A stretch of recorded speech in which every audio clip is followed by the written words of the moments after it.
right, Amani, man, thank you for taking your time to speak with Woodward Sports. Really appreciate it. I know this has been a season full of struggles. Just one thing I want to know is how have you been able to maintain such a positive attitude? I've seen you at the media sessions, and you're always, sometimes you show your frustration, but for the most part, you're upbeat and you have a positive mindset. Where does that come from? Just the fact that we're blessed. At the end of the day, adversity, ups, downs, no matter what, I feel like we got the greatest job in the world. So,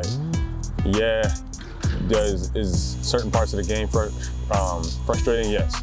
But if you look at the bigger picture in the grand scheme of things, where else would you rather be? You know what I mean? So I try to just take that approach every day. I come to practice and preparing for the games that, Is that something you learned from family or, life and, growing up in Florida? Is that something you learned from there, from college, or just, coming along through your career, or all of the above? I think just over time, man. We just have been doing this for so long, our whole lives, that we just look at it as just like, this is just what we do. We just play football. But, now it's our job. And, I have other friends who used to play football and now they have, regular 9-to-5 jobs.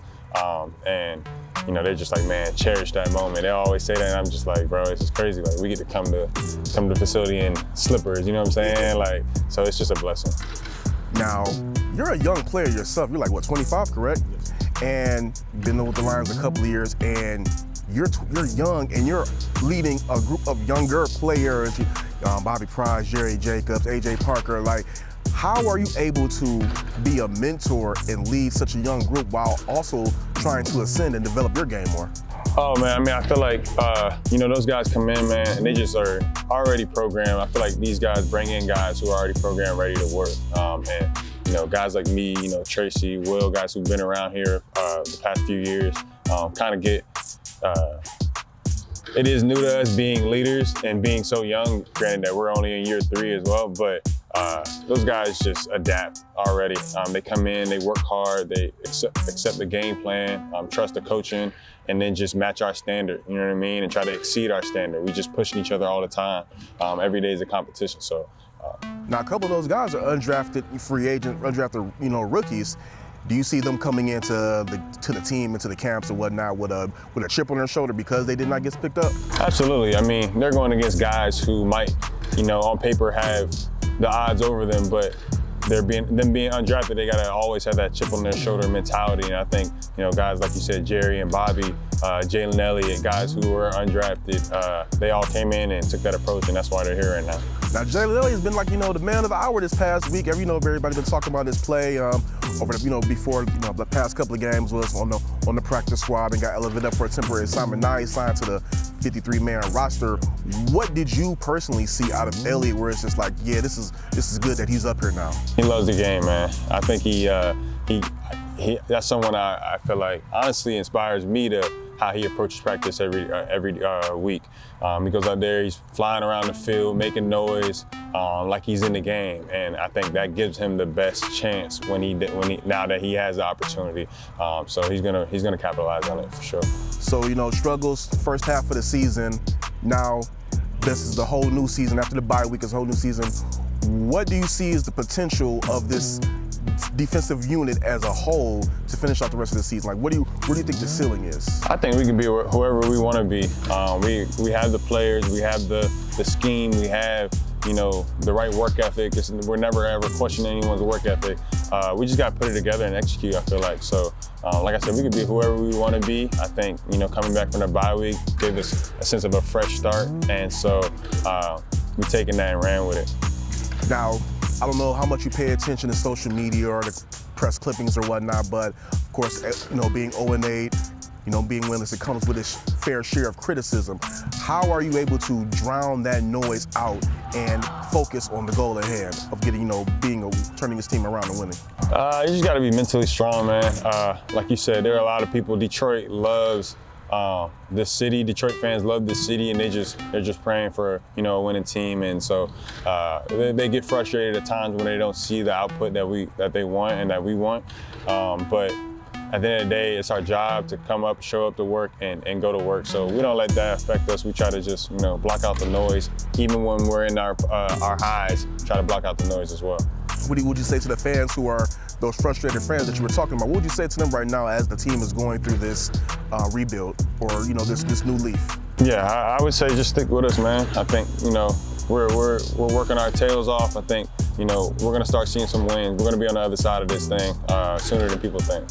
With Dan Campbell now in town, you're working closely with AG and Aubrey Pleasant.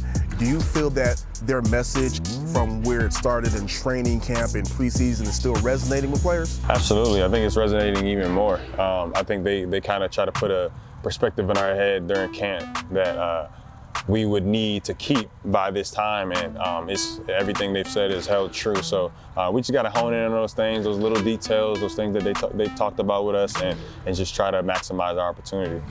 Now, earlier I just asked you about you doing the mentoring to the players. Who's mentoring you? Like, who do you reach out to in times like this to gain advice on how to go through this adversity or, different techniques and whatnot?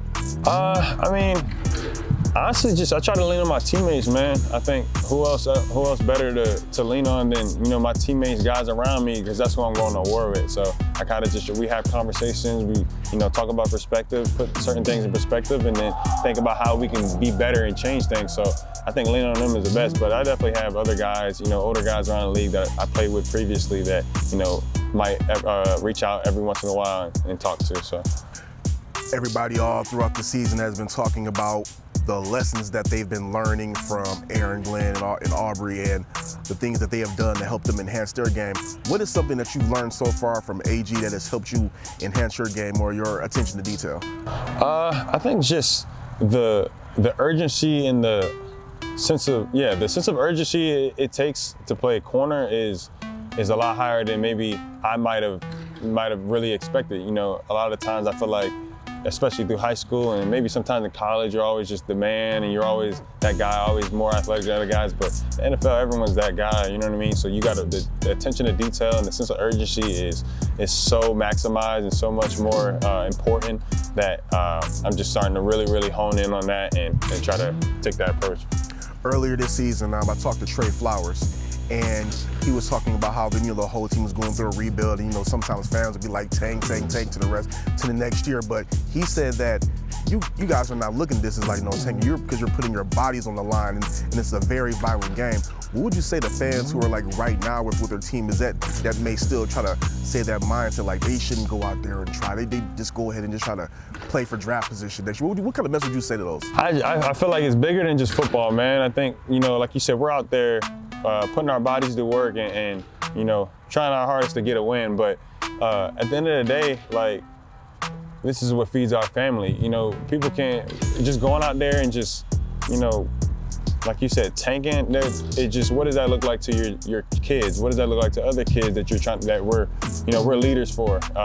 So that just is not a mentality we would ever take. So what is just one last thing? What is one common misconception that you think that fans have about what you guys doing as far as competition? Like, sometimes they'll try to say, are they really playing hard or anything like that? What do you think that fans, the one perception they have wrong about the team? I don't know. I mean, it's probably a lot, but I would say maybe that they think we just show up and play. You know what I mean? Like, it's so much more to this that goes into it, man. The attention to detail, the amount of practice, the reps, the amount of just strain we have all just throughout the week just to get to Sunday. Sunday's the fun part, you know what I mean? And sometimes I feel like people don't understand that. I know you can't give too many details, but it's just one thing, one of those things that you can let fans know about that, where it's just like, hey, this is one thing that we got to do that y'all don't even know. Shoot. Let me think. I don't know, man. I feel like people just think football is just like a sport. Like, growing up, we just played it like it was an extracurricular activity. It's a job, man. There's certain things that if you don't attend to, you can be fined. You know what I mean? Like real money, like a lot of money. You know what I mean? And it's like, people got to understand, like, it's a job just like your job. You know what I mean? If you don't show up and put your best foot forward and be your best self, then you won't really have a lot of chance to succeed. And last thing, what should be your message to the fans about the second half of the season? Stay tuned. Thanks a lot. Of course, man. Make sure you download the Woodward Sports app in the App Store and the Google Play Store today. Take Woodward Sports with you wherever you go and listen live on your phone or mobile device.